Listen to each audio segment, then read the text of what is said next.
Bienvenidos a La Otra Realidad. En estos programas nos ocuparemos de temas que, sin dejar de ser reales, constituyen un misterio. Temas que escapan a nuestra comprensión o que aún no han encontrado su sitio entre las cuestiones que estudia la ciencia. Básicamente, cada programa se compondrá de un reportaje dividido en dos partes y de un coloquio. Un coloquio con invitados expertos en el tema de cada día. No será un debate, no buscaremos enfrentamientos, sino que será una conversación distendida en la que cada uno de los invitados expondrá sus hipótesis, sus experiencias, sus opiniones y también sus anécdotas, de forma que al finalizar cada programa ustedes tengan elementos de juicio suficientes para sacar sus propias conclusiones. Por ser este el primer programa, vamos a empezar por el final, por la muerte. O mejor dicho, por un tema que para muchos guarda relación con la muerte. Me refiero a las psicofonías. Vamos a ver sin más la primera parte del reportaje. El hombre ya ha emprendido su aventura espacial. Impulsado por un sentimiento que le separa del resto de las especies animales, es incapaz de estarse quieto, de adaptarse al aquí y a la ahora.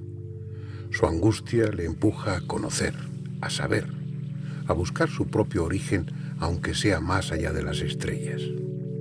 A lo largo de los últimos milenios hemos recorrido un impresionante camino. Nuestros avances en lo social o en lo técnico eran inimaginables hace unos pocos siglos. Sabemos cada vez más sobre lo infinitamente pequeño y sobre lo infinitamente grande. Pero seguimos sin respuesta para la más inquietante y trascendental pregunta. ¿Hay algo después de la muerte? No es un tema nuevo. Preocupa al hombre desde que tuvo conciencia de sí mismo. Las viejas culturas lo resolvieron a su modo, sustentando la idea de que el cuerpo es solo un albergue temporal para el alma, para el espíritu, que tras la muerte queda por fin libre. Nuestros recuerdos, nuestros sentimientos, todo lo que constituye nuestra personalidad no moría. Emprendía un nuevo camino, una nueva etapa de existencia. Con ese convencimiento como punto de partida, surgieron religiones cada vez más estructuradas, más poderosas, que usaron y aún usan el destino del alma como mercancía. Infiernos atroces y eternos, solo imaginables por las mentes más sádicas como castigo para los infieles o los desobedientes. Y cielos llenos de sensualidad, de goce físico o de una abstracta plenitud espiritual junto a la divinidad de turno para aquellos que cumplieron las normas y fueron dóciles ovejas del rebaño. La revolución industrial introdujo nuevas costumbres y conceptos. Con las máquinas aparecieron también ideas nuevas y resucitaron otras que habían permanecido sojuzgadas. Paralelamente a los planteamientos de las diferentes iglesias, surgieron otras que contemplaban la inmortalidad del alma desde una perspectiva ajena a lo religioso. A mediados del siglo XIX se inició en una casa de Hydesville, en Nueva York, el espiritismo moderno. Como si los que están al otro lado de la muerte hubiesen decidido que era ya momento de intervenir, comenzaron a comunicarse con los vivos. Fue una especie de huracán que arrasó a su paso todos los convencionalismos.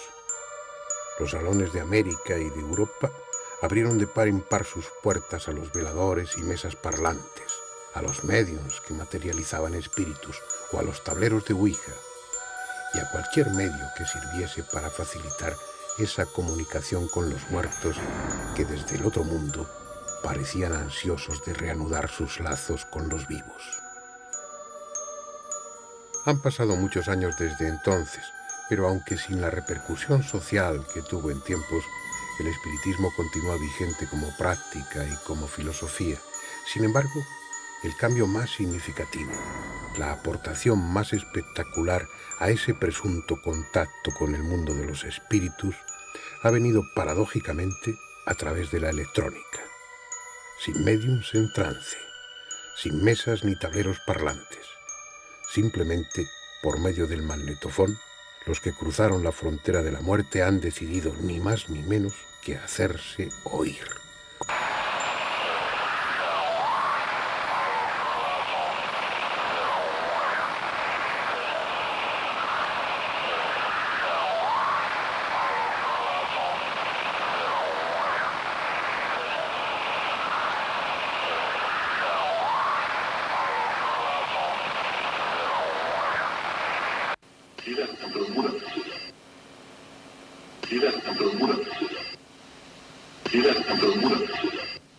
Como todas, esta historia tiene un protagonista, Friedrich Jürgenson, y una fecha, el 12 de junio de 1959. Ese día, Jürgenson, pintor y realizador de documentales, recorría un bosque de Suecia. Su objetivo era grabar el canto de los pájaros para utilizarlo de fondo en una de sus películas sobre la naturaleza. Cuando lo consideraba oportuno, hacía un alto en su camino y dejaba que el pequeño magnetofón portátil grabase el sonido ambiente durante unos minutos. Ya en casa, al escucharlo grabado, se llevó la desagradable sorpresa de que junto al canto de diversas aves se oían voces humanas. Como durante su recorrido por el bosque no había visto a persona alguna, pensó que la cinta estaba defectuosa. Al día siguiente, después de revisar a fondo su grabadora y asegurarse de que utilizaba una cinta virgen, volvió al bosque. Cada vez que ponía en marcha el magnetofón, se cercioraba de que no hubiese otros ruidos que los propios de la naturaleza. Sin embargo, al escucharlo grabado, nuevamente estaban allí las voces, incluso más claras. Y una de ellas, dirigiéndose a él en noruego, le hablaba precisamente de pájaros. A esas voces seguirían otras, incluso la de su propia madre. Voces que trataban de demostrarle que procedían de otro mundo, que eran de personas muertas tiempo atrás, que le daban sus nombres, los de sus parientes vivos, voces de personas fallecidas que a toda costa querían ser escuchadas. Uno de los primeros en prestar atención a sus investigaciones fue el parapsicólogo alemán Hans Bender. De su mano, se incorporaron al trabajo especialistas en las más diversas ramas y colaboraron instituciones como la Universidad de Friburgo o el Instituto Max Planck de Múnich. Ninguno de ellos dudó sobre la trascendencia de aquel fenómeno. Luego entró en escena Constantin Raudive, que como Jürgenson llegó a grabar una psicofonía con la voz de su propia madre, que le llamaba por el nombre cariñoso que utilizaba cuando estaba viva, Gosti. El entusiasmo y la tenacidad de este investigador fue tal que a su muerte, en 1974, dejó grabadas tantas de aquellas extrañas voces que durante mucho tiempo se las ha conocido en los ambientes parapsicológicos como voces de Raudive. El profesor Germán de Argumosa, uno de los primeros y más eminentes parapsicólogos españoles, tuvo una gran amistad con él. Era doctor por varias universidades extranjeras. Y entre ellas, repito, en filosofía tenía el doctorado aquí en España. Hablaba, me parece que eran 7 idiomas. Tenía una cultura extraordinaria, extraordinaria. Un gran hispanista. Había traducido al letón las obras completas de Cervantes. También compartió con él muchas anécdotas y algunas psicofonías. De pronto, al rebobinar la cinta, nos encontramos con una voz masculina que dice lo siguiente: Raudive, quisiera beber de tu vino. En una experiencia que realizamos con alumnas de la Universidad de Friburgo de Brisgovia, alumnas de Rojas Bender en su cátedra de psicología, al rebobinar la cinta después de haberla dejado pasar en silencio, nos encontramos también con una voz masculina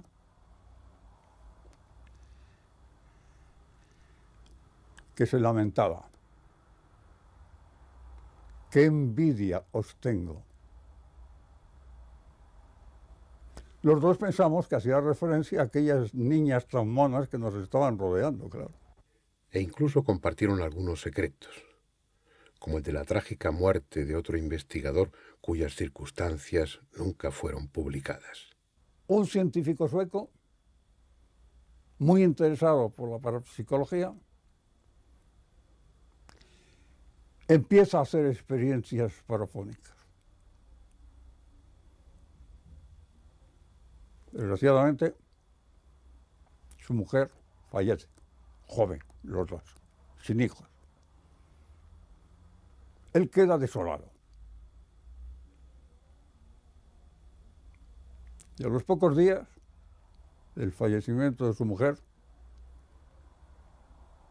en una de esas experiencias, oye una voz femenina que él decía que le recordaba mucho la voz de su mujer. Oye esa voz femenina que le invita así: suicídate, esto es maravilloso. Y se suicidó. Vean ustedes el riesgo que tienen los fenómenos paranormales. No se puede jugar con ellos.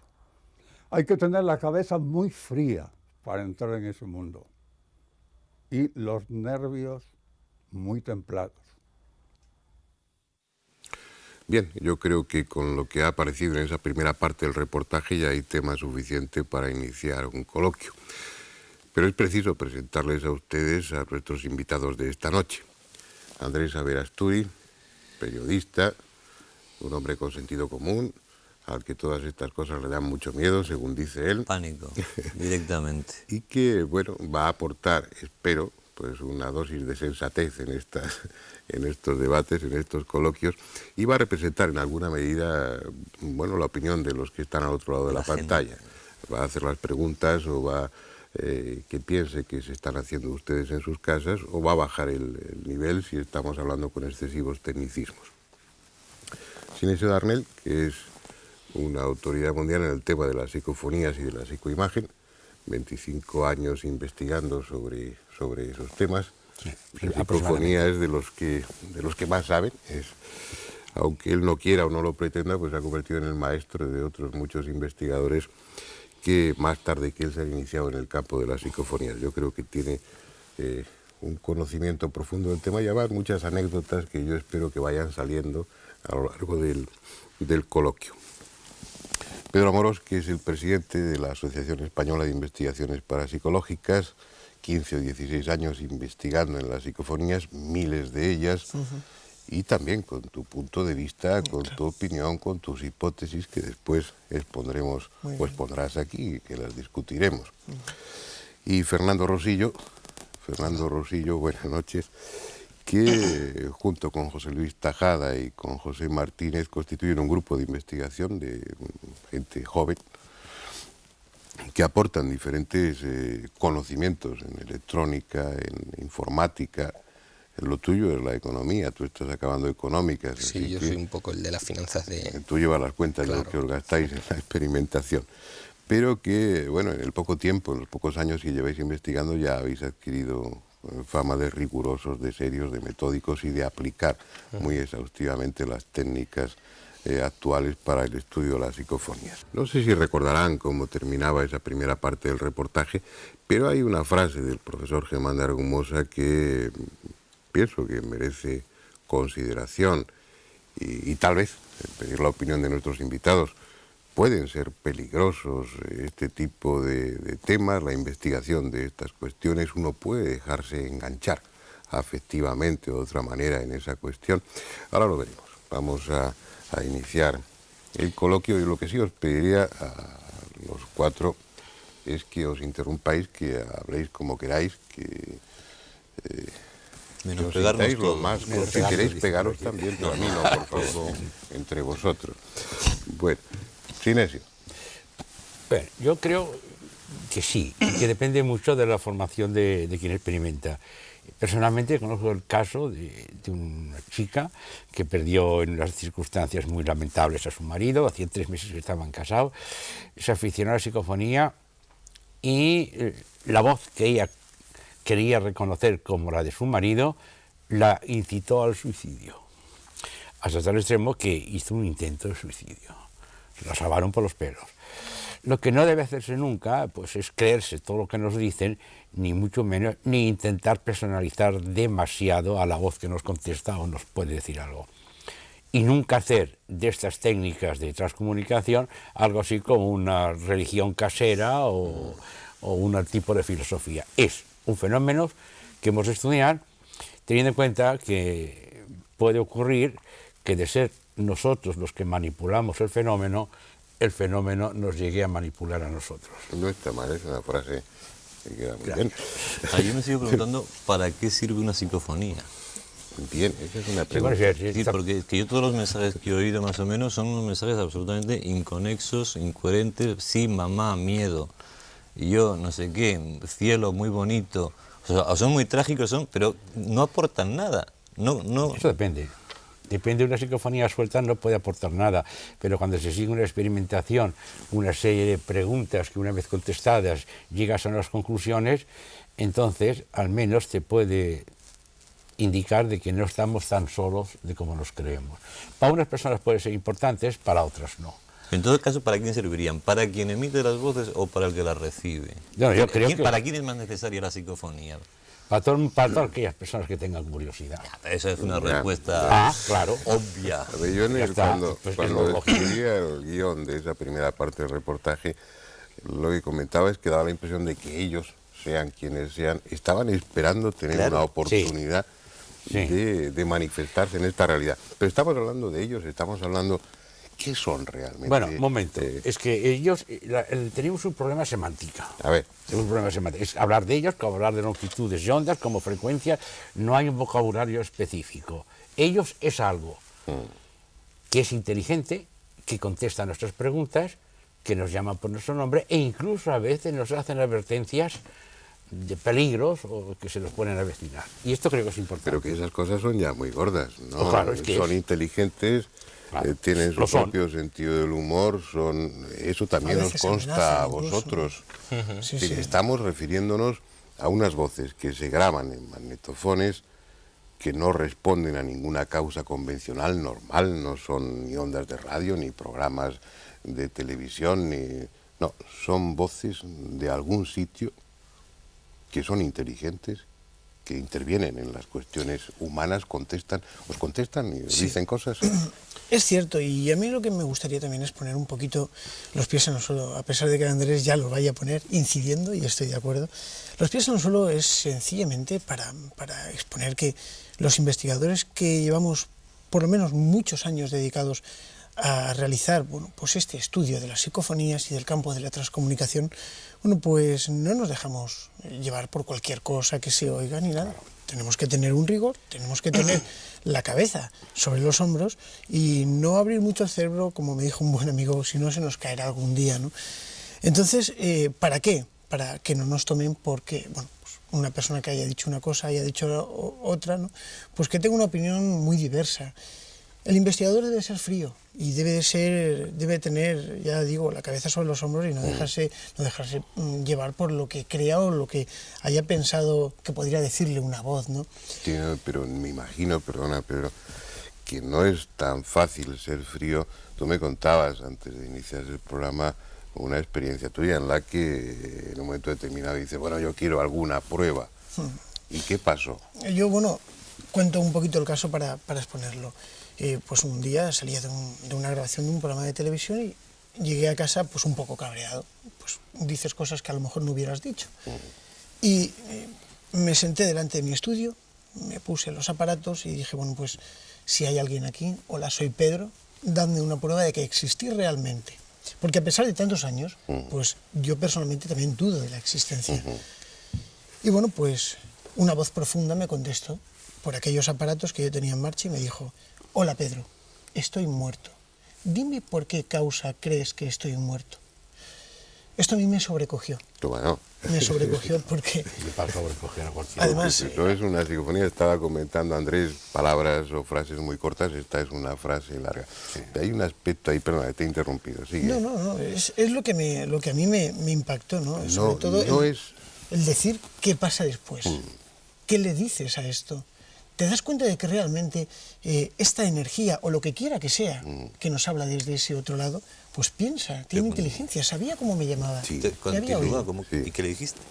Pues la verdad que es muy curioso, porque apagué todos los equipos y me fui a pensar, me fui a dar una vuelta, y cuando regresé, encendí los equipos y como aquel que habla a la nada, dije, bueno, pues si me estás oyendo, le expliqué un poquito y digo, bueno, pues sí, soy Pedro de nuevo y no sé dónde estás, ni cómo has muerto, ni por qué, pero bueno, pues ahí me quedo. Y me quedé sobrecogido. A mí se me ocurre una cosa, y perdonad, es que sois tan educados, tan correctos, que no intervenís así, sino... No, yo creo que sí. Ahora espérate, que Va, voy a... respeto. porque no quiero que se me olvide algo muy importante. Estamos de acuerdo en que una psicofonía de esas características, como la de cuenta Pedro, no es normal. Una frase tan larga no es habitual. No es habitual, pero no es no es excepcional, pero no es habitual. Decías que el investigador tiene que tener la cabeza fría y tiene que ser muy racional. Sin embargo, tienes un magnífico resultado cuando no estás en una actitud fría, sino emocional. Llegas a casa y llegas cabreado, como dices tú. Llegas con sentimientos fuertes. Y eso provoca una respuesta. A lo mejor ellos están esperando menos asepsia en la investigación, Segurísimo. sean quienes sean, a lo mejor les interesa más sentimiento, más... Seguro. Eso es cierto. Yo he comprobado de que cuanta más tecnología y más prevenciones y buscar más la técnica aplicada, el número de psicofonías disminuye. En cambio, cuando actúas por deseo, por cariño, simplemente por saber algo más, la contestación es más abundante. Pero de todas formas no existe que cuando tenéis más deseo de que os contesten... Sí. Me dejas acabar un momento. Pero no quiero decir que ningún investigador, al menos yo y los que yo conozco, nos atrevemos a decir exactamente qué es la psicofonía. Nos atrevemos a decir que el fenómeno existe. Lo que no podemos decir nadie, ni debemos imponer criterios, ni dogmatizar, es en cuanto a la procedencia de esas psicofonías. Pero ya es importante. No os atrevéis a decir qué es, pero sí os atrevéis a decir qué no es. Claro. ¿Qué no es? Pues de momento, según las investigaciones que hasta ahora se están produciendo pues a nivel nacional o mundial, Sinesio lleva muchísimos más años y podría dar fe de ello, no son ondas de radio, no son conversaciones de personas que estén en ese momento ahí. Normalmente hablamos de psicofonías válidas. Eso, por ejemplo, sabemos que no son psicofonías. Pero realmente yo estoy de acuerdo con lo que decía Sinesio en cuanto a qué es una psicofonía. La definición no se puede dar porque hablas de un fenómeno que no se sabe la procedencia, cómo se produce, qué lo produce. Entonces no puedes definir algo que no sabes. Ya. De todas formas, yo sí quería decir antes, Sinesio decía que a nivel de técnica, cuantos más aparatos técnicas, menor es el número de psicofonías obtenidas. Yo le doy la razón, pero personalmente creo que es necesario. Que es necesario, porque a mayor control, mayor seguridad de que lo que obtienes son resultados más válidos. Pero Fernando, demasiado tecnicismo. Vamos a ver, yo en casa tengo muchísimos aparatos, para todo, desde medidores, de todo lo imaginable. Y sinceramente, cuando más psicofonías obtengo es cuando me cargo mi pequeño magnetofón, me voy al campo y en un bosque de eucaliptus, entre el romper de las hojas, que forma una portadora fenomenal para las psicofonías, pues cojo mi magnetofón, lo pongo allí con el micrófono y obtengo psicofonías clarísimas. La técnica ayuda a la decodificación de las voces, Eso, de acuerdo, al análisis, pero no al nivel de obtención. Depende, la filtración también hace mucho. Tú imagínate que en un Para día decodificarlas. En un día, por ejemplo, que haya pues en unas condiciones climáticas determinadas, las voces pueden llegar desde una distancia de 15, 20, 30 kilómetros y tú no las oyes y sin embargo el magnetofón lo puede grabar. Eso se aclara fácilmente. Las psicofonías mejores que yo he obtenido han sido con un simple magnetofón de bolsillo. Claro. Cuando hace falta aparatología es el momento de producir el análisis, o sea, en el momento de hacer el sonograma. Para hacer un sonograma, el aparato te cuesta 2 millones de pesos. Sinesio, te voy a interrumpir. Aunque estés aquí, vamos a introducir un reportaje muy breve que hicimos en tu laboratorio para que los espectadores tengan un poco de idea de cómo se investigan estos temas, que no es solo ir con el magnetofón portátil, aunque sea un buen sistema, ¿no? Vamos a ver. Estamos empleando uno de los programas prácticamente profesional de sonido Esta primera voz que vamos a oír, que he repetido en diferentes ocasiones, es una voz que mientras estaba en marcha el ordenador y mientras yo hacía pruebas de unas conexiones, entra una voz que con mucha claridad llama mi atención diciéndome, oiga. Oiga. Oiga. Oiga. Oiga.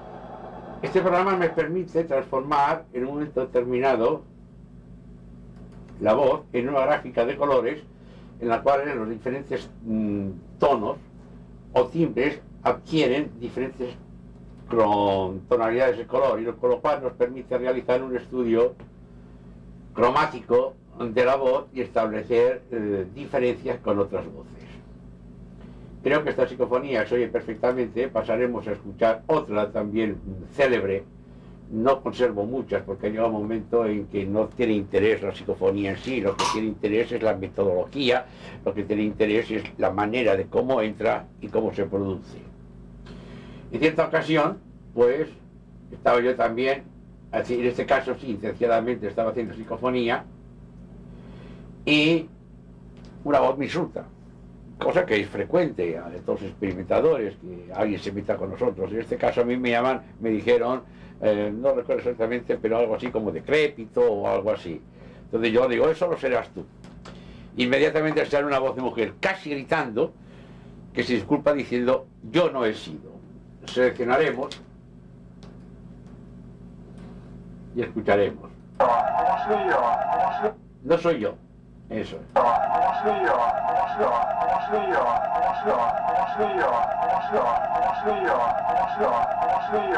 Creo que se entiende perfectamente, ¿no? Bueno, yo la repito, pero realmente lo dice solo una vez, no soy yo. A ver si lo oís mejor. Esta ya es conducida en este caso, porque yo ya realizo una pregunta. Uno de los atractivos de las psicofonías probablemente sea ese, que aparte de esa investigación minuciosa, que luego hablaremos, a ver cuánto cuesta instalarse un laboratorio, cuánto lleváis invertido en la investigación de las psicofonías, es que al mismo tiempo con elementos muy rudimentarios, muy asequibles, como es un magnetofón portátil, me estáis diciendo además que se obtienen buenas psicofonías así, sí. Pues uno puede cubrir las dos gamas. Estáis los investigadores que necesitáis todo ese tipo de aparatos y toda esa tecnología, y luego estamos los puramente aficionados. Tú no, nunca vas a grabar psicofonía. Pero ¿cómo? A mí se me ocurre, ahora ahí por lo visto también se dejan mensajes en los contestadores automáticos, ¿se ha ocurrido alguna vez? Bueno, eso sí, pero yo no tengo no tiene ninguna prueba. Experiencia. Yo lo he oído. Yo he oído algunos mensajes y bueno, es increíble sobre todo para la persona que lo recibe. Tengo un muy buen amigo que recibió un mensaje de todas maneras, que identificaba. Habría que hacer un análisis con el sonograma. Claro. Sí, claro. Pero claro, un sonograma es un aparato que vale $1,000 y pico pesetas. Claro. Ya menos yo no me lo puedo comprar, ¿no? Bueno, pero te lo regalamos. Y con un sonograma, como haces análisis perfecto del acompañante, las ondas acompañantes, las envolventes, etcétera, etcétera, sabes perfectamente si aquella voz es humana o producida por una garganta o una laringe o no lo es. Bueno, ¿por qué no alguien de vosotros no me da un repaso nos da un repaso de cuáles han sido las hipótesis? Empieza, como vimos en el reportaje, Jürgenson, no sé si hubo alguien antes que él o al mismo tiempo, sí, pero bueno, desde un punto de vista popular fue Jürgenson un poco el primero en obtener este tipo de inclusiones psicofónicas. Bueno, uno lo primero que hace antes de llegar a una hipótesis de tipo trascendente es preguntarse esas cosas. Esto estaré grabando una emisora de radio, sí. Estaré grabando una conversación telefónica, estaré grabando a un guardabosques con su walkie-talkie que está hablando. Claro, pero tú, por ejemplo, si estás utilizando un escáner de frecuencia, que lo que te hace es un barrido completo de la frecuencia, puedes saber si hay algún tipo de onda que está interfiriendo y eso es lo que estás captando. Eso lo usarás tú, pero yo que no sé ni lo que es un escáner de barrido, yo con el magnetofón chiquitito digo a la gente, a los... Sí, pues simplemente es un aparato que lo que te hace... nosotros y a nuestros espectadores como ¿cómo se pueden asegurar cuando van a hacer una psicofonía de que están grabando algo que no es... Hay procesos que no es sencillos, habitual? que es lo que siempre se ha hecho, pues el ir anotando, cerciorarte bien del entorno tuyo, ir anotando los posibles ruidos, todas esas cosas pues son una forma rudimentaria, pero una forma, al fin y al cabo, pues de ir empezando, pero nosotros, yo vuelvo a insistir, pensamos que es muy importante todo lo que es la técnica a posteriori, pero también a priori. Sí, pero hay una cosa importante e interesante. Si tuviéramos que tener el aporte científico y técnico para poder avalar una grabación psicofónica, sería muy difícil e imposible. Una cámara de vacío. Sí, necesitaríamos una cámara de vacío, una jaula de Faraday envolviendo todo el sistema de grabación. Además necesitaríamos vallar una zona y tal, asegurarnos de que no hay pájaros. Es decir, todo conlleva a que el todo en sí, el contexto, el entorno del lugar en el cual se graba una psicofonía. Y he obtenido psicofonías fenomenales con grupos de gente hablando. ¿Por qué? Porque después, pautadamente, he cogido las voces de cada uno, las he comparado y me he dado cuenta de que había una voz que no era de ninguno de ellos. Y eso me ha ocurrido a mí, le habrá ocurrido a muchos investigadores. Yo creo que la manera... O sea, que sí, que el contexto, desde luego, es lo que le da el soporte. Para mí, el mejor sistema de magnetofón, micrófono, cerciorarse de que nadie hable en la cercanía y dejarlo grabar. Y luego la manera más sencilla, más económica de saber si una psicofonía es contenido de la grabación. Exacto. Muy bien. Mi nombre es rarísimo, yo me llamo Sinesio, si sale una voz y me dice, Sinesio, te estoy viendo. No supongo que en ese momento no habrá ninguna radio que estará diciendo mi nombre. Y así, una serie de pruebas que por el contenido te das cuenta que se están dirigiendo a ti. Y entonces aceptas que aquello pues, es una psicofonía, ese fenómeno que estamos estudiando. Eso por descontado. En cuanto a su naturaleza, que hablabas dicho tú del aislamiento de Faraday y el aislamiento acústico, en las cámaras anecoicas, que ahí no entra ni sonido, ni herciana, ni ninguna clase, se producen psicofonías. Claro. De baja intensidad, porque también sabes tú mejor que yo, que cuando hay un aporte de un ruido de fondo, la psicofonía sube. Totalmente. Y es porque la psicofonía necesita tres cosas. Necesita una inteligencia, una energía y un soporte físico donde se registre el fenómeno. Bueno, la inteligencia no sabemos lo que es, está ahí, sea lo que sea. Sea lo que sea. La energía es un ruido de fondo, un zumbido, una onda herciana, el ruido del viento, de un río, porque notas perfectamente como, por ejemplo, una onda de un ruido de viento en un momento determinado se modula, aparece la voz y vuelve a su normal. Es decir, perdona, para irnos haciendo una idea, sea quien sea el que habla, necesita un soporte físico. Necesita modelar. Sí. Tener un ejemplo. Y luego un soporte físico donde se manifieste esa modulación, sea una cinta magnetofónica, sea una cinta de vídeo. Para decirlo de otra manera, yo soy inteligente, bueno, lo suponemos, se supone, ¿no? Soy inteligente y me gusta la alfarería. Necesito mi inteligencia para imaginarme un jarro, una fuerza física en mi brazo para moldear el jarro y un soporte físico donde se pueda manifestar mi inteligencia, el barro. Pues esto en todos los fenómenos de transcomunicación ocurre el mismo, una inteligencia X, una energía y un soporte físico. Pero yo insisto en que, aparte que me parece magnífica la humildad de los investigadores, es decir, que esto es una inteligencia, no sabemos cuál. Pero es que a mí es que me parece lo más elemental de todo. Es decir, pero bueno, vale, tenemos todas las pruebas, tenemos todas las demostraciones, pero ¿quién habla? No. Sí. Pues realmente ¿quién habla? Claro, es que o es un muerto o no es nadie. Yo puedo tener mi criterio, pero claro, y ellos el suyo. Bueno, tu criterio. Pero, pero yo no soy capaz de imponer mi criterio a nadie. No, pero yo te pregunto con toda mi criterio, pues, mi criterio es que contactamos con un plano de vida donde existe, repito, vida inteligente sin necesidad de soporte físico. Sería un fantasma en el lenguaje común. Llámalo, un espíritu. Un espíritu. Una energía habitable. Yo creo que el principal problema en estos temas es intentar amoldarlo todo al concepto físico nuestro. Claro. No se puede.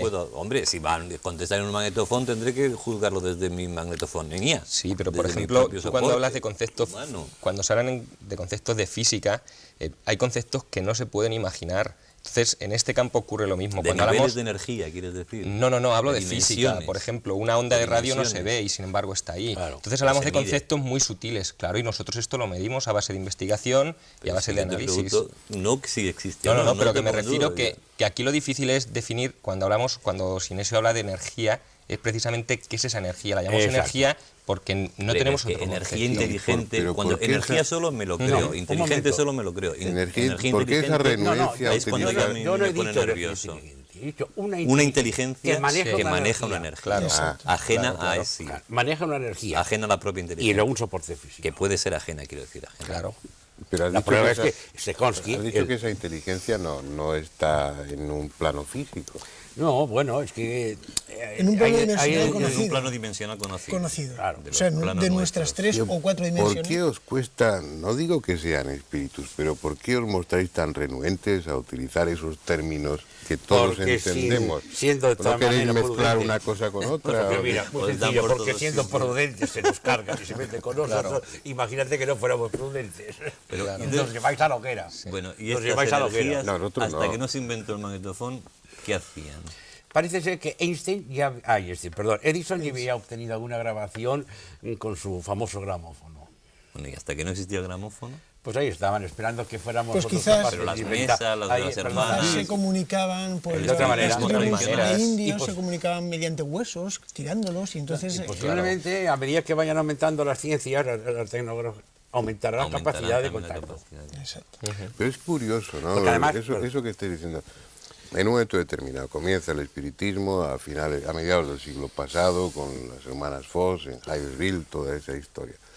El espiritismo, que es un juego de sociedad barato y la mar de interesante y la mar de atractivo y sugestivo, pues entra En el Bien. show business. en Norteamérica y en Europa pues como un huracán, como decíamos en el reportaje.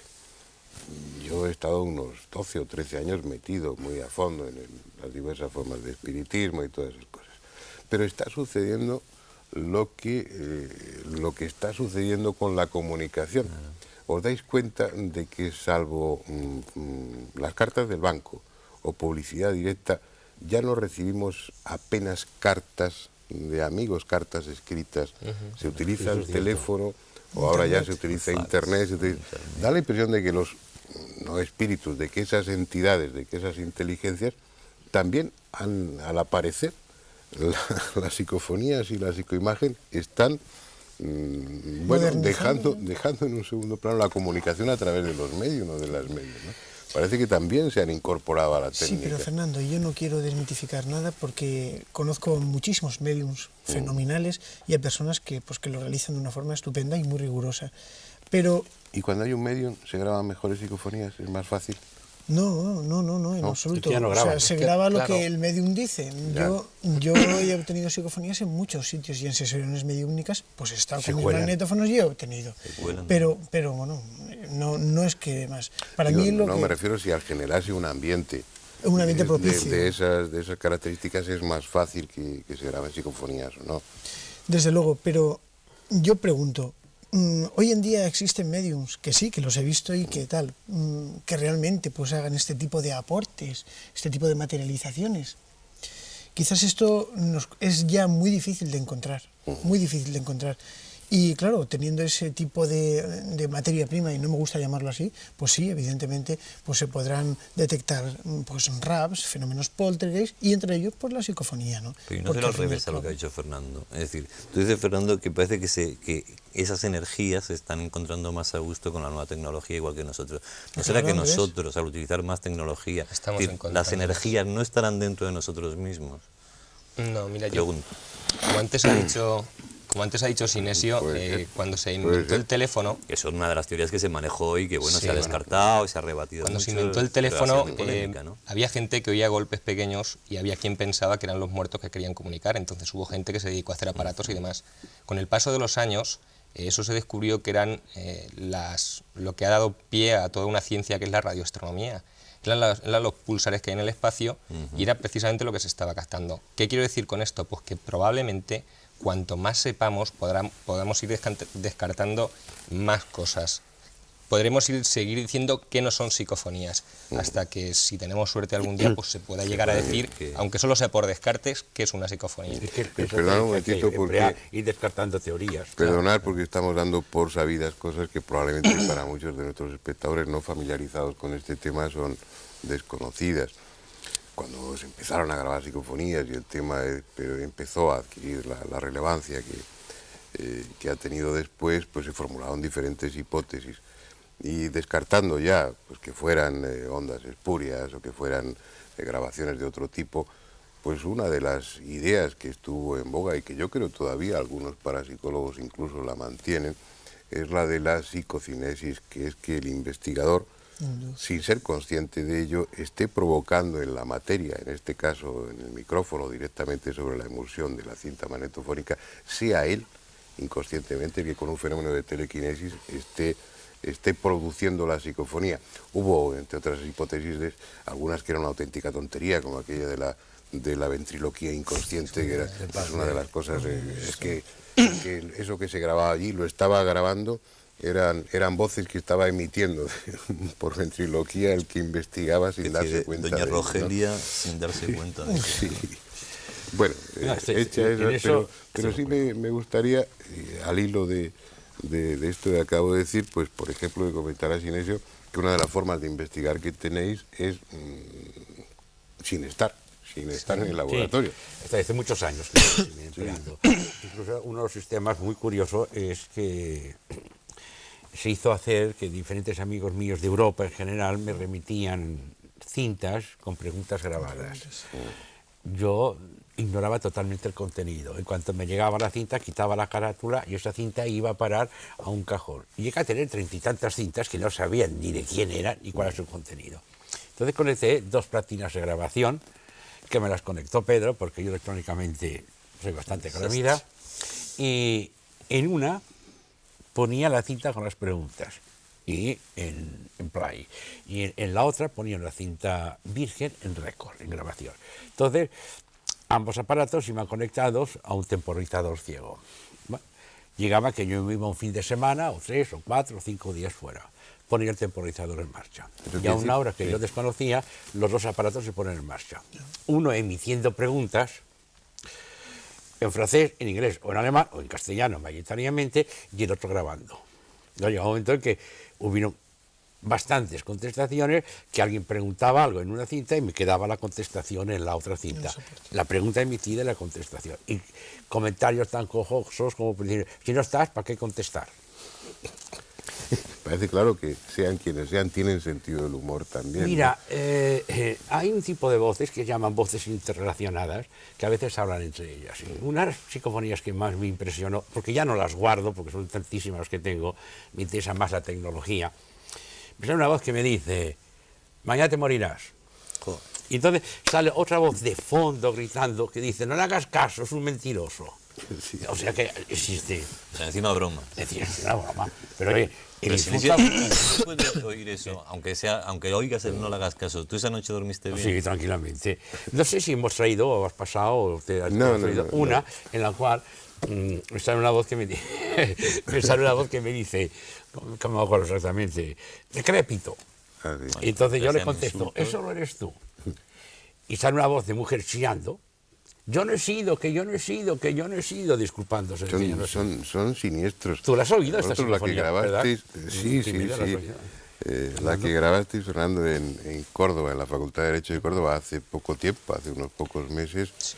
Es una psicofonía curiosa porque adquiere sentido al escucharla al revés. Sí. Al y bueno, ¿qué decía esa amable voz? Sí, pues cuando estás grabando, tú grabas, como decía Sinesio, pues necesitas ir, para después aplicar la tecnología, necesitas ir guardando todos los datos y en un momento determinado se oye algo incoherente, sin sentido. Y al aplicarle un proceso de inversión, sí que sale una voz que en tono amenazante decía, estamos varias personas allí, decía, os voy a matar. Pero así, de una forma coloquial o con una voz siniestra. No, un tono además. Imponente, un tono amenazador. Qué bien, ¿y qué hicisteis? Pues nada, esperar a ver si... Nada, a ver si nos mata. Claro. Yo creo que debéis incorporar a Andrés a estos grupos de Me investigación. parece que después de en la esta vida- aquí un amigo tendrá más miedo que de lo común. Yo en la vida se me ocurrirá hacer cosas de esas. Vamos, no, yo no he hecho ni una ouija porque es invito que, cuando vengas que me vas a invitar. Cuando vengas al laboratorio. Ni dormido me llevas, ¿no? Seguramente porque no me volvería a dormir nunca más. Pero insisto O te dormirías en para vuestra siempre. en mi primera pregunta. Si tenéis toda esa capacidad y sobre todo el valor de hacerlo, ¿no? Yo reconozco directamente que no tengo el valor. Hombre, ¿por qué no se utiliza para algo? Es decir, si son capaces de preguntar cosas, de adivinar, de contestar, de responder, vamos a utilizar algo en positivo. Mira, ¿Por qué no se les momento, pregunte? una Yo qué sé, la clásica bobada. Permíteme. ¿Cómo se cura el SIDA? Mira, un momento. Por ejemplo, ¿no? Cuando Einstein Pero no te descubrió la puedes teoría de la relatividad, Claro. perdona, No te puedes fiar. su, ¿No te? No te puedes fiar de lo que bueno, te bueno. cuando Einstein anunció la teoría de la relatividad, los matemáticos de su época dijeron, bueno, sí, esto es un pasatiempo matemático, no tiene aplicación. Después de unos años, mira si tiene aplicación. Posiblemente con la cosa de las transcomunicaciones no le vemos una aplicación inmediata, pero quizá con el tiempo Pero la que te tenga. llamen decrépito y tú le digas, pues anda que tú, y el otro, pues tú, no sé qué. Muy bien, de Vaya, acuerdo. Lo es decir, eso es una cosa lo que es anecdótico. divertida. Pero Claro, yo tú ahí- tienes algo que no nos hayas contado y que, yo qué sé, como el tercer secreto de Fátima, el cuarto, ya no sé por cuál vamos. Guárdalo, ¿Tienes guarda esa algo? pregunta y yo te lo ¿Qué- recordaré ay, lo que iba a después. decir. Luego quiero que en la segunda parte, bueno, pues empecemos a hablar un poco, Ignacio, ¿Me ibas a llamar qué? Yo no lo digo porque está grabado, ¿no? sin pudor de nuestra experiencia y de nuestra opinión sobre el tema. Creo que es fascinante. Y habrá que hablar de cuál es el mejor sitio, de qué tienen que ver las psicofonías con los sentimientos y donde ha habido un suicidio es más fácil obtenerlas o es más fácil obtenerlas en un edificio absolutamente nuevo. El camino iniciado por Jürgenson y Raudive fue seguido inmediatamente por decenas de investigadores y más tarde por aficionados de todo el mundo. A estas alturas, el número de psicofonías grabadas puede contarse por millones. Aunque el origen de estas voces misteriosas sigue siendo objeto de encendidos debates, para muchos, quizás la mayoría, se trata de sonidos procedentes del mundo de los muertos. Sin embargo, en contra de lo que pudiera pensarse, los cementerios no son el sitio más adecuado y los resultados en ellos obtenidos son escasos. Más bien da la impresión de que estas grabaciones guardan relación con los sentimientos que experimentaron en vida los que ahora están muertos. Por eso es más fácil obtener psicofonías en casas abandonadas, ruinas y otros lugares que en tiempos fueron escenario de sufrimientos, de tragedias, de muertes violentas. Vayamos a algunos de esos emplazamientos en los que grabar este tipo de voces es, si no habitual, por lo menos frecuente. Durante el reportaje incluiremos algunas de las psicofonías allí conseguidas. Para una mejor audición en cada ocasión se oirán repetidas 2 o 3 veces. La primera cita fue un día de invierno en el condado de Treviño, en lo que queda de un pueblo abandonado. Hoy pastan plácidamente vacas y caballos entre las escasas ruinas, pero hubo un tiempo no muy lejano en que Ochate fue un pueblo maldito. Hay lugares con leyenda, lugares de apariciones, de milagros, de tragedias, que la voz popular después ha ido engrandeciendo. Pero en pocos sitios convergen tantos sucesos extraños y tan dramáticos como aquí en Ochate. Una aldea del condado de Treviño incrustada en tierras alavesas, de la que solo queda en pie una torre del siglo XIII. El resto, sus casas, sus gentes, su ganado, desaparecieron, dejando tras de sí una leyenda de lugar maldito, en el que nada bueno aguarda al viajero solitario. Como tantas otras, la aldea de Ochate, de la que se tienen noticias desde el siglo XII, sufrió épocas de cierta prosperidad y otras en las que sin que se sepa por qué fue abandonada. Sin embargo, en el siglo pasado conoció unos años de esplendor. Llegó a ser una de las aldeas más habitadas de esta zona. Hasta que en 1860 una epidemia de viruela acabó con casi toda la población. Apenas quedaron una decena de personas. Unas pocas más se habían agregado cuando 4 años después se produjo otra epidemia. esta vez de tifus, y casi todos murieron. A pesar de eso, la gente volvió a Ochate, volvieron a instalarse, y posiblemente se sentían seguros ya en este lugar, pensando que la maldición había terminado, hasta que en 1870, ya definitivamente, otra nueva epidemia, en esta ocasión de cólera, acabó con casi todos ellos. Los pocos que quedaron se marcharon horrorizados para no volver jamás. Lo curioso, por no utilizar otro adjetivo, es que a pesar de su proximidad, a pesar del constante tráfico de personas y de ganado, las aldeas vecinas, Imíruri, San Vicentejo, Aguillo, no sufrieron esas plagas. Parece que el destino eligió a Ochate para desatar sobre él toda su virulencia, toda su cólera. Los cadáveres enterrados en mitad del pueblo, porque el pequeño cementerio ya no tenía sitio para más muertos, son el testimonio que justifica esa fama de aldea maldita que tiene Ochate. Pero después de ser abandonada, después de que las casas se hayan ido desintegrando y de los huesos de sus habitantes no quede prácticamente nada, han seguido sucediendo cosas extrañas en torno a esta solitaria torre. La mayoría de los testigos son vecinos de las inmediaciones, vecinos que no quieren hablar para nada de esos sucesos, para no contribuir con su relato a la siniestra fama que tiene este lugar.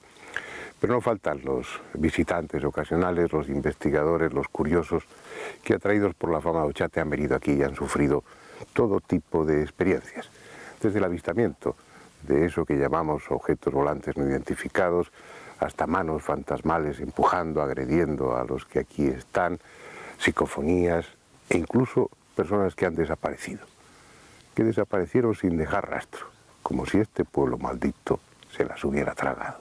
Se empezaron a ir primero como una especie de lamentos de niños, como lloros. Aquello desapareció y entonces empezaron a ir unos latidos de corazón, pero a un nivel muy fuerte. Siempre digo que es como si estuvieras con cascos y lo oyeras en estéreo, pero a un volumen muy alto. Otro día, en otra de tantas visitas al pueblo de Ochate, yo tengo una manía, que es que me da por marcharme solo, y tú, Enrique, lo sabes. Me fui hacia lo que es la torre, y allí, al lado de la torre, pues un poco como invocando, llamando, y digo, bueno, yo quiero ver algo. Empecé a notar unas sensaciones muy extrañas. Oí como que empezaban a andar alrededor mío, al contrario de que son las olas del agua cuando tiras una piedra, ¿no? Que normalmente se abren y esto al contrario se cierran. Me fueron cerrando, cerrando, cerrando, hasta que ya llegó un momento determinado que noté un roce en la espalda, como que daban así con la mano, no una mano. La verdad es que me asusté. Entonces llamé a mis compañeros, subieron y en el momento que llegaron justamente a mí, lo único que oyeron era una especie de pasos que se marchaban y era el crujir de la hierba, de los pasos. Bueno, aquí en Ochate una de las experimentaciones parapsicológicas que más se han realizado, tanto a nivel de gente investigadora como de curiosos del tema, pues ha sido el tema de las psicofonías. Y yo personalmente pues, he experimentado bastante en este campo sin obtener resultados, pero de las psicofonías que se han podido recopilar en Ochate hay dos bastante claras y con mensajes muy precisos que se realizaron aquí en la torre de Ochate, en su interior. Hay un dato curioso, que ambas psicofonías se realizaron a distintas alturas. La primera psicofonía se realizó a la altura del suelo y la segunda sobre una viga por encima del suelo. Y bueno, en la primera psicofonía fue realizada por un aficionado al tema, que bueno, vino una noche, como una de tantas noches que vienen aquí gente, y dejó el casete grabando, y bueno, el posterior rebobinado dio a conocer que se había grabado la voz de una niña, un tono muy infantil, que dice el nombre de Cándora o Pándora.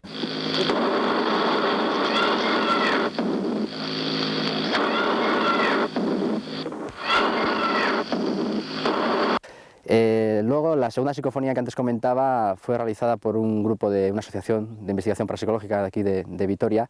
Esta se realizó en el año 87 y es una psicofonía que se entiende un poco peor, pero vamos, los últimos términos son claros. Se sobreentiende que dice que hace aún la puerta cerrada, Y esta psicofonía, digamos, la voz que soy es una voz de una mujer ya, pues digamos, madura, digamos, no es tan infantil como la anterior. Y de alguna manera en esta psicofonía se juega con el vocablo puerta. Y etimológicamente, pues Ochate significa puerta del ruido, puerta secreta. Y de alguna manera, pues ha habido gente que ha relacionado esta psicofonía, ¿no?, de que hace una puerta cerrada con la etimología de Ochate, ¿no?, como muy característica de la zona.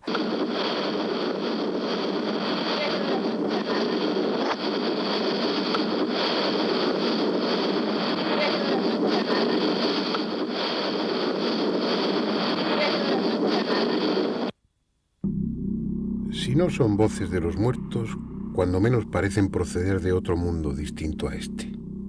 Y ahora, desde el norte de la península, trasladémonos al sur, a la provincia de Jaén, a un pueblo serrano tan apacible como cualquiera de su entorno, que un día de 1971 entró en la historia por razones que nadie podría haber imaginado. Belmez de la Moraleda. El 23 de agosto de ese año, la modesta casa correspondiente al número 5 de la calle Rodríguez Acosta fue escenario de un hecho insólito.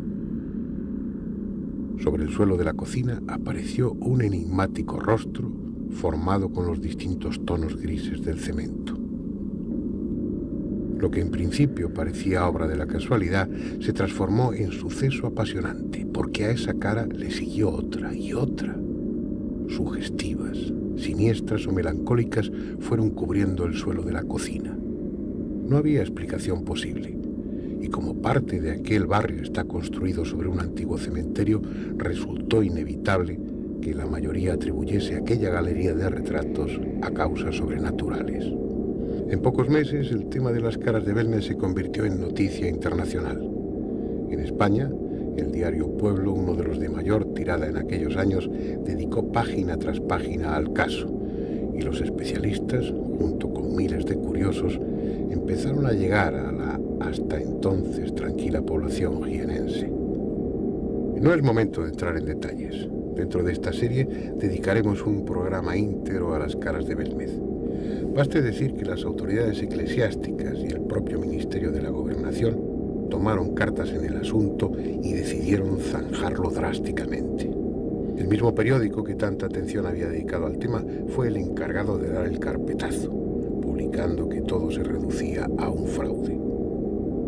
Como en su día veremos, el único fraude fue el cometido por las autoridades engañando a la opinión pública para silenciar una cuestión que había adquirido excesiva relevancia social y que, en contra de las consignas oficiales de la dictadura, sugería la realidad de los fenómenos paranormales y la posible existencia de una vida de ultratumba que escapaba al monopolio de la Iglesia. Tras los casi 30 años transcurridos, el caso de las caras de Belmez tiene todos los visos de ser auténtico, lo que le convierte en la manifestación paranormal más importante de este siglo en Europa. Entre las muchas investigaciones realizadas no faltó el intento de grabar psicofonías. Y lo cierto es que se obtuvieron muchísimas, algunas de gran contenido dramático. Vamos a escuchar varias. Son, o podrían ser, las voces de aquellos cuyos toscos retratos aparecieron y siguen apareciendo en el suelo de la casa. Ángela tal vez sea el nombre de una de ellas.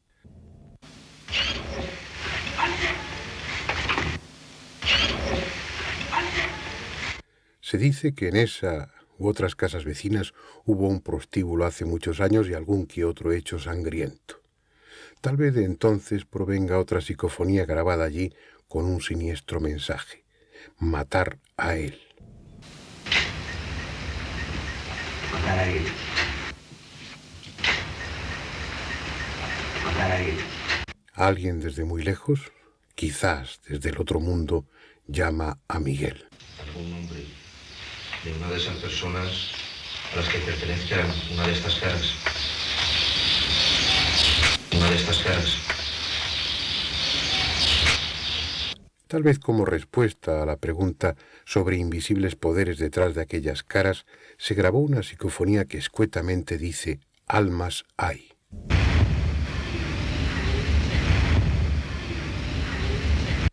Y por último, una grabación en la que tras preguntar María, la dueña de la casa, por qué los supuestos espíritus habían elegido su domicilio para manifestarse, aparece una inclusión psicofónica que, mostrando su simpatía con María, dice: es un abuso. Bueno, el por qué han venido aquí a mi casa. Bueno, el por qué han venido aquí a mi casa.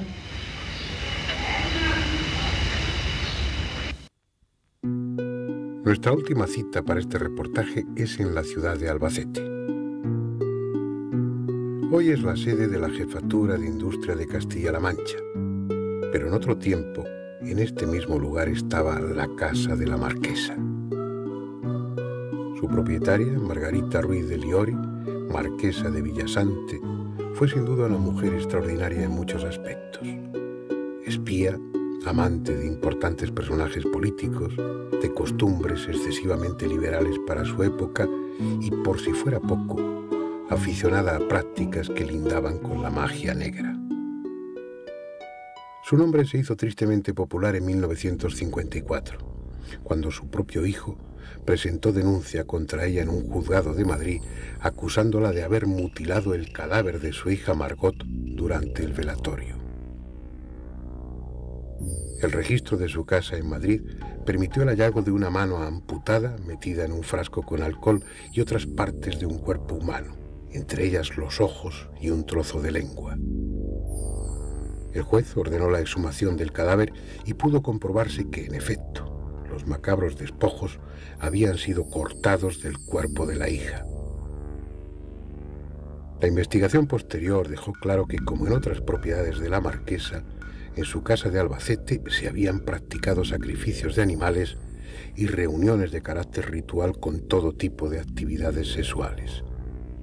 La casa ya no está, y en su lugar se levanta un moderno edificio, pero ya sea por su siniestro pasado o por otras razones, los rumores sobre fenómenos inexplicables en el inmueble llevaron a 3 investigadores de Albacete, Fernando Rosillo, José Luis Tajada y José Martínez, a pedir el correspondiente permiso para comprobar, con su abundante material técnico, la existencia o no de hechos paranormales. De esa forma, la noche del 10 al 11 de marzo de 1998, instalaron sus aparatos e iniciaron los registros de cuanto sucedía. Aparentemente fue una noche infructuosa, ni desplazamiento de objetos, ni formaciones ectoplásmicas, ni siquiera los sonidos secos típicos de un poltergeist. Nada, hasta que escucharon las cintas que grabaron en distintos lugares de la casa. Varias psicofonías recogían la voz susurrante de una niña que con toda claridad pronunciaba frases tan lacónicas y estremecedoras como «Mama, frío, miedo». Oigámosla 3 veces.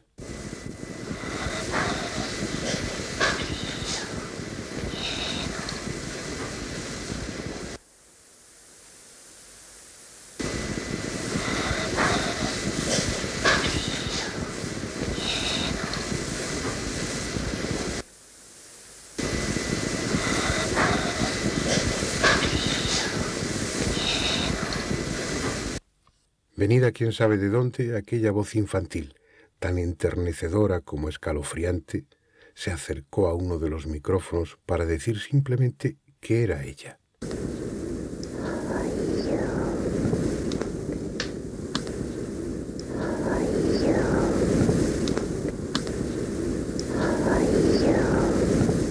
Y por último, la más desconcertante de las psicofonías grabadas aquella noche. La misma voz diciendo «Yo soy Dioni» o quizás «Yo soy Dios». Oigámosla atentamente. Son las 2:05. El grabador está grabando. ¿Oyes, no?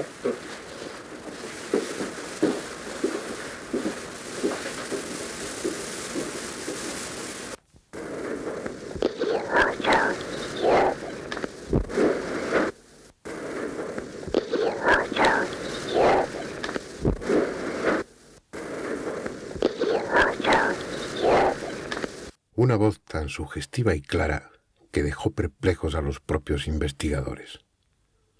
Sin embargo, el trabajo que realizaron después, sometiendo las grabaciones a todo tipo de análisis, despejó cualquier duda.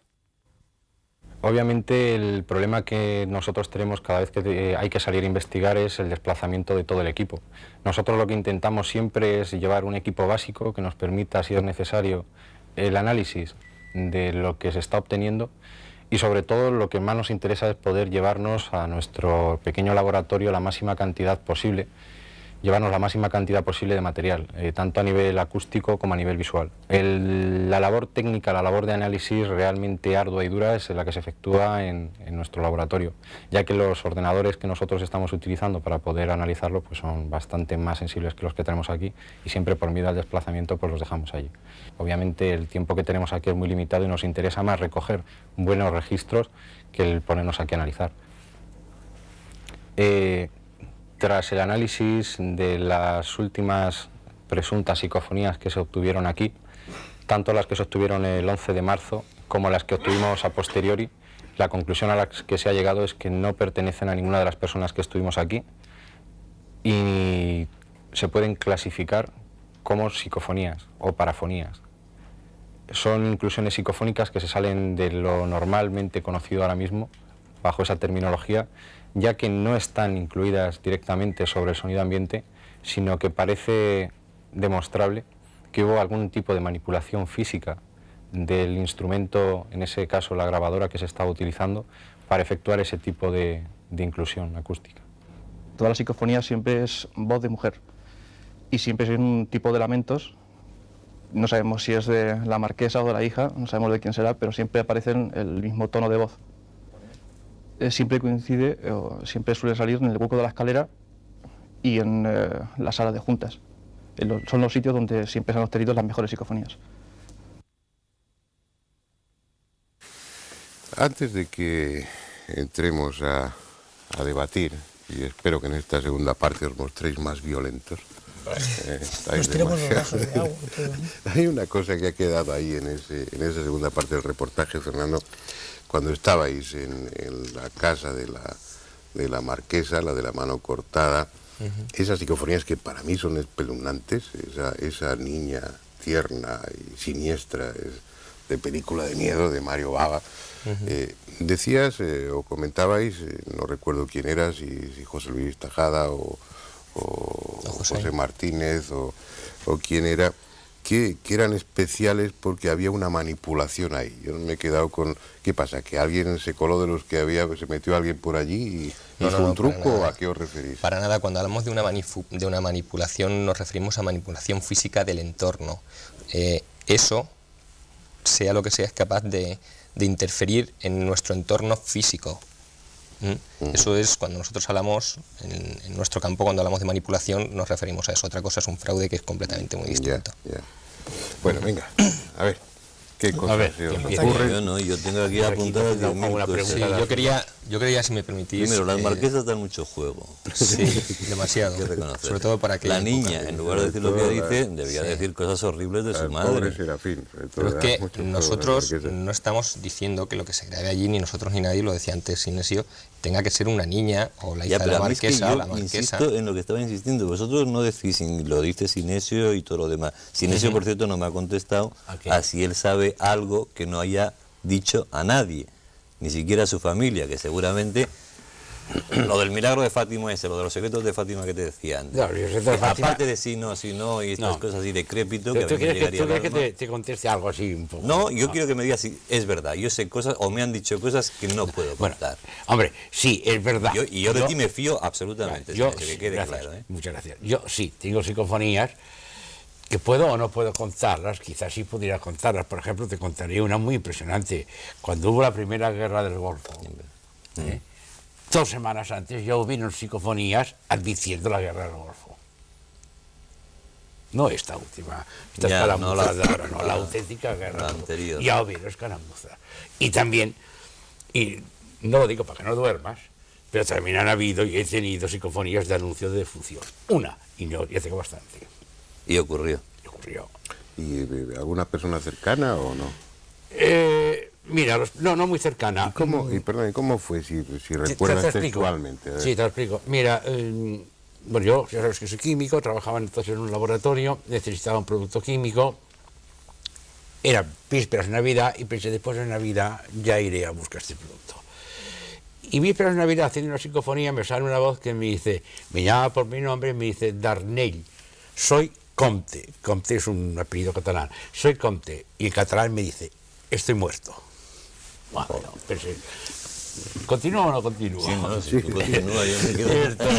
Y estoy muerto. Bueno, muy bien, de acuerdo. Yo, mi diario de a bordo lo apunta aquella, como muchas otras cosas que me han dicho que no han sido verdad.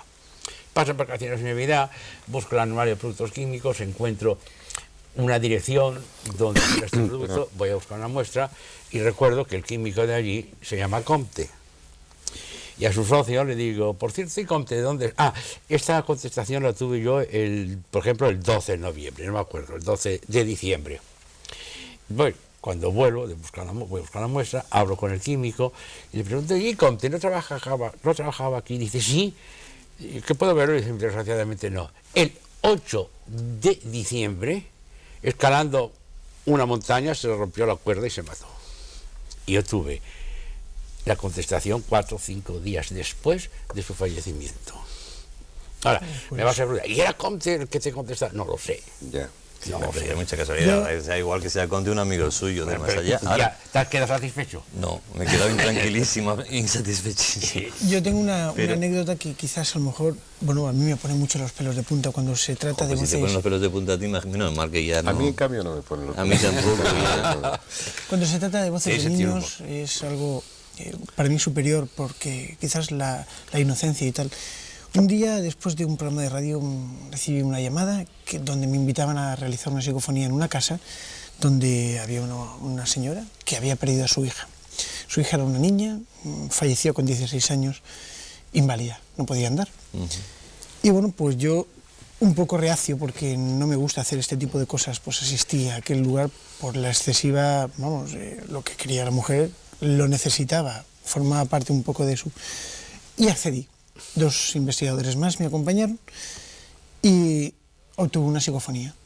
A pesar de haberle advertido a la señora de que esto no era ningún sistema para hablar y no iba a funcionar, pues contrariamente a lo que yo pensaba, se obtuvo una psicofonía alucinante, donde se oía una voz de niña decir, andaré. La mujer, la madre, reconoció esta voz como la voz de su hija. A mí me impresionó muchísimo. La madre, sobre todo, bueno, pues empezó a decir, sí, ahora ya sé que estás viva, ya sé que estás viva. ¿Y qué iba a decir yo en ese momento? ¿Pero la madre le tranquilizó eso? Sí, desde luego la Pero mujer estaba desolada. Los 2 ejemplos que habéis puesto como espeluznantes, y en general una cosa que yo creo que durante la publicidad lo decía, pero no sé si lo reconoceréis o no. Es decir, energías inteligentes, no sé qué, no sabemos nada. Claro. Estáis hablando de almas, lo que nosotros los de la calle entendemos como almas en pena. Sí, de muertos que están vagando por ahí y que no encuentran su sitio. Y el señor profesor Jiménez del Oso dice textualmente, ¿por qué me llamas profesor? Porque sí, dice textualmente, y lo tengo subrayado, el mejor sitio es donde ha habido crímenes horribles, suicidios en masa, no sé qué. O sea, ese es el mejor sitio. Pero eso bueno, pero son hipótesis. Estas 2 anécdotas son hipótesis que son de 2 muertos. No, 2 muertos con nombres y apellidos. No, pero mira, Andrés, el mejor sitio es la hipótesis de lo que sí está claro es que depende que el estado mental... Los cementerios no... No, al revés. En los cementerios decías que no era... Pero sitios... Bueno, el pueblo de este Oñate. Perdón, ¿me permites un momento? Sí, claro. Cementerios, yo siempre he dicho que no debería porque ahí están en paz, ahí no están vagando. El que va a hacer psicofonías son cementerios que tiene cierto espíritu de Thor Frankenstein. Pero sin embargo te voy a explicar una anécdota, una psicofonía que tú has oído y que es muy fuerte. Un grupo de alumnos míos, años cuando yo al principio hacía psicofonías, como consecuencia de esta psicofonía no he vuelto a hacer ninguna prueba, en un cementerio, tanto me insistieron que fuimos a hacer una psicofonía en un cementerio. Se hace una psicofonía y allí mismo rebobinamos, escuchamos, sale una voz de niño quejumbrosa que dice, ¿y yo qué hago aquí? Sí, la recuerdo. ¿De verdad no? ¿Te has oído? Bueno, a partir de aquel momento dije, basta, que no se hace ninguna prueba más. En los cementerios no hay que ir ni el día de difunto. Fíjate lo que se está planteando ahí. Es una comunicación con un nivel de existencia X, aparentemente con espíritus, aparentemente, y utilicemos ese término, pero que no refleja una uniformidad de estado. Es decir, en las psicofonías hay toda una gama de sentimientos y actitudes. Unas aconsejan, unas responden, pero luego hay muchas de ellas que están mostrando desconcierto, perplejidad, ese ¿qué hago yo aquí? Ese tengo miedo, ese tipo de frases que son las que a uno le espeluznan.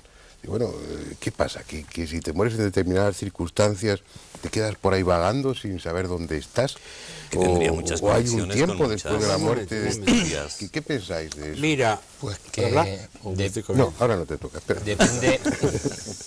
Iba a contestar. Ya te llamas siniestro dentro de un momento. Depende, por ejemplo, hay algunos factores que creo que son muy importantes y son factores a tener en cuenta. Y es, lo vuelvo a repetir, lo que sería el estado tridimensional nuestro. Aquí el tiempo para nosotros es un factor muy importante a tener en cuenta. Posiblemente lo que se esté oyendo dependa mucho del estado, en ese momento, del estado mental de la persona. ¿Por qué digo esto? De la persona que hace la psicofonía. Pero ojo, no porque lo provoque. Me explico. El estrés, por ejemplo, es un estado mental que repercute luego en el aspecto físico. Como el estrés te puedo decir, pues no sé, las enfermedades psicosomáticas son bloqueos mentales que después repercuten en el aspecto físico. Pues cuando hablamos de cosas, de voces de este tipo, depende del estado mental, no para provocarlas tú, sino para ser más receptivo, capaz de canalizar, por decirlo de alguna manera, ese tipo de voces. Pero eso siempre ha ayudado pues por el soporte, como decía Sinesio, que necesitas pues para poder producirse, la energía que lo mueve y todo eso. Pero eso es un factor muy importante. Y es evidente, es lo que aquello de que lo similar atrae a lo similar. Según tu estado de ánimo atraes algo. Y Sinesio, porque en general, o yo al menos esa impresión tengo, y no sé si estoy equivocado, yo cuando trabajaba en un hospital psiquiátrico llevaba una sala, antes de pedir la excedencia, pues ya empecé a viajar y todas esas historias. Planteé al director del hospital y él lo aceptó de buen grado, porque contra de lo que piensa mucha gente, este tipo de aficiones extrañas no siempre cuentan con la animadversión de los estamentos oficiales. Hay muchas veces que te apoyan, que te ayudan. Yo recuerdo haber dado una conferencia en el Consejo Superior de Investigaciones Científicas hablando de estos temas y después me encargaron organizar un curso. Es decir, no hay una actitud negativa. Y ya no me acuerdo por dónde iba y qué es lo que pretendía. En el hospital psiquiátrico le propusiste al director. Porque veíamos que las personas, o yo estaba observando, que las personas que entraban con un gran componente angustioso, o una depresión ansiosa, o una neurosis de angustia, o sea, yo, eran personas que no habían manifestado ningún tipo de capacidad paranormal hasta que se iniciaba su cuadro. Como si la angustia, que es un sentimiento fuerte, favoreciera o químicamente creara en el cerebro un sustrato adecuado para eso. Cuando la angustia remitía, cuando el paciente empezaba a mejorar, esos sueños premonitorios, esas intuiciones, esas manifestaciones telepáticas, esa serie de fenómenos paranormales desaparecían. Eso es un mecanismo de autodefensa. No, lo que quiero decir con esto es que los fenómenos paranormales, y eso todos de los primeros investigadores ya lo saben, tienen mucho que ver con lo afectivo. No es un tema que vaya por lo racional, sino que tiene que ver con los sentimientos. Quizás los sentimientos despierten pues esa energía que desconocemos, que es lo que le provoca el medio. Pero hay una cosa importante, y entroncando un poquito con lo que habíamos empezado el programa, para mí uno de los principales peligros está ahí, en el sentimiento, porque al fin y al cabo es ahí por donde se puede doler una persona. La alteración psíquica, cuando una persona empieza a decir que oye voces, intentar recibir psicofonías, probar, al final oyen voces hasta en el abrir el pomo de una puerta, y esto ocurre. Esto es un peligro, verdaderamente. Hombre, es que tú pones una psicofonía, y me pongo otra vez en un comentario que hace la gente a la que represento. Oyes una psicofonía y dicen, ahora, porque dice tus propias psicofonías, las que hemos puesto en los reportajes, dice, vamos a repetirlo 3 veces y tal. Y dice, hombre, dice esto porque lo pone en el subtítulo, pero tú me pones una psicofonía y hay que tener un oído especialmente para eso en un está 80% de las psicofonías. Sí, la mayor y parte del 20% no te las crees porque son demasiado claras. La mayor parte de psicofonías... No, yo te lo digo. La mayor parte de psicofonías, Andrés, no son fáciles de oír, de escuchar y sobre todo de interpretar. De escuchar sí que son fáciles, pero de interpretar es más difícil. Para eso hay personas que llevamos muchísimos años dedicándonos a ello y bueno, pues clarificamos. Yo he hecho un experimento y además en alguna televisión pública, es decir, y después se han recibido muchas llamadas de personas donde decían que habían escuchado lo que yo decía. A mí me hicieron esta misma pregunta y yo tenía pues una serie de psicofonías expuestas y yo me guardé la última y dije que no lo pusieran hasta que yo no lo dijera. Y todo el mundo, bueno, pues hubo una persona que me preguntó, bueno, ¿y si tú no dices qué es lo que se va a escuchar? ¿La gente lo oye? Y entonces yo le dije, bueno, vamos a hacer la prueba. Y puse una psicofonía que realmente he de decir que la tengo y es muy clara. Y es esta de Andaré, que os comentaba antes. Se puso y todas las llamadas que se recibieron a los estudios se escuchaba lo que decía la psicofonía, sin yo haberlo advertido. Posteriormente, esa palabra andaré. Andaré. Y posteriormente se explicó que decía andaré, ¿no? Pero que para que veas que es cierto, hay muchas psicofonías que no se pueden escuchar, pero para eso estamos nosotros con aparatos y tecnología para intentar pues llegas con decodificarlas. los procesos informáticos, vas limpiando, vas ampliando, vas filtrando señales hasta que puedes limpiarla. Y con eso siempre es el peligro de que si las psicofonías son siseantes, bajas y débiles, quien escucha dice, mira hay un ruido y se cree que quiere decir... Y si son muy claras... Y entonces, si por el contrario son muy claras, te dicen, mira, esto es la voz del vecino del piso de arriba. No, sí, yo entiendo que eso es así. Vayamos a eso que estábamos comentando antes, los lugares adecuados. En esta segunda parte del reportaje había 3 lugares, Ochate, como un pueblo maldito, con todo el respeto y utilizando ese término de una forma muy metafórica, Belmez y la casa, no la casa, en realidad está edificada sobre el solar de la antigua casa donde estaba una de las fincas, una de las casas de la marquesa Margarita Ruiz de Ligori y la marquesa de Villasante. ¿No? Son sitios donde han sucedido acontecimientos luctuosos, dramáticos y demás. Claro, pero ahí eso es importante. Depende de la teoría que tomes como válida. Si tú tomas... Es que por Belmez, por ejemplo, allí ha pasado y ha hecho psicofonías, me acuerdo desde Carol Ramis, hace muchos años, todo el que pasaba por ahí, yo he grabado psicofonías en Belmez, todo el que pasaba por allí ponía su magnetofón y en los estados de ánimo más diferentes y con las intenciones más variadas y sin embargo se obtenían muchos resultados positivos. Hay datos que permiten pensar que de alguna manera sí que puede suceder, pero no se puede tomar como una regla estándar. Porque tú puedes estar en un lugar y un día grabas y al día siguiente no grabas. Y te vas a otro sitio donde llevas un mes que no has grabado nada y ese día grabas. Entonces no se puede establecer una regla estándar en un lugar determinado. Por eso te decía yo que pero depende a nivel un poco estadístico al menos sí. Normalmente era lo que hablábamos antes en lugares donde ha habido sucesos fuertes, por así decirlo. Lo que sí se deduce es que haya habido una descarga emocional muy fuerte. Entonces la descarga emocional es un tipo de energía, de ondas que permanecen ahí porque de momento no se ha demostrado lo contrario. Y quizás por esos lugares en un momento determinado eres capaz de sintonizar con ellos y captar eso.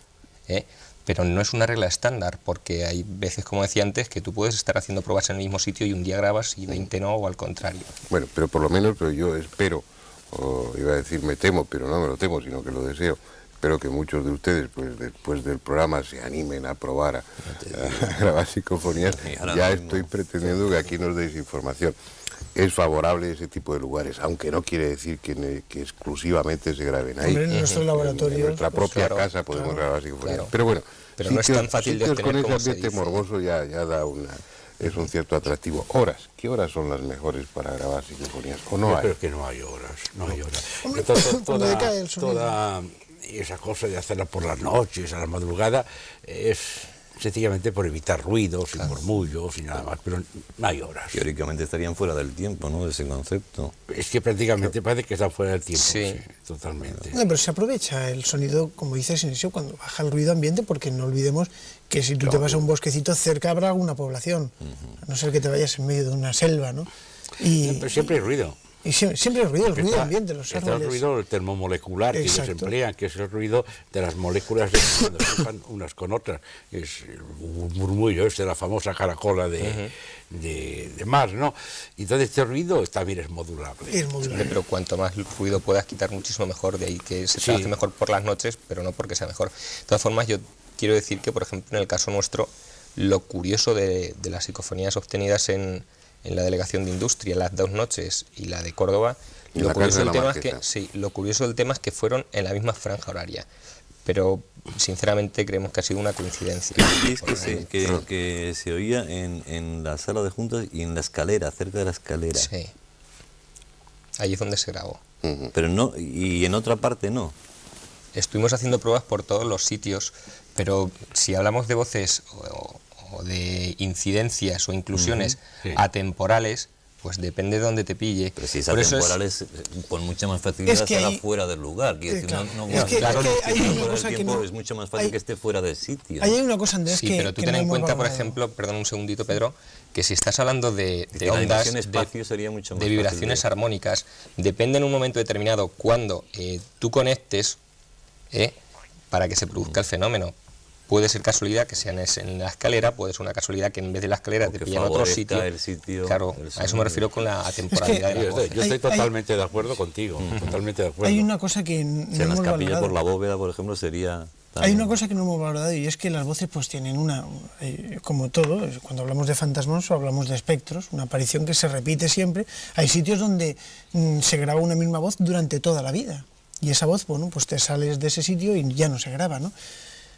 Es decir, estas voces, hay muchos tipos de voces, pero para explicarte un poco de lo que se está hablando, digamos que hay momentos en los que se graban un tipo de voces y otros momentos otro tipo de voces. Y se nota. ¿Por qué? Pues porque yo, por ejemplo, de ir mucho a un sitio he grabado una misma voz varias veces. Y ya la conocía esa. Fíjate, esta es la voz H, ¿no? O B4. Pero tú lo que pasa es que insistes incluso cuando te dicen que te vayas. Sí.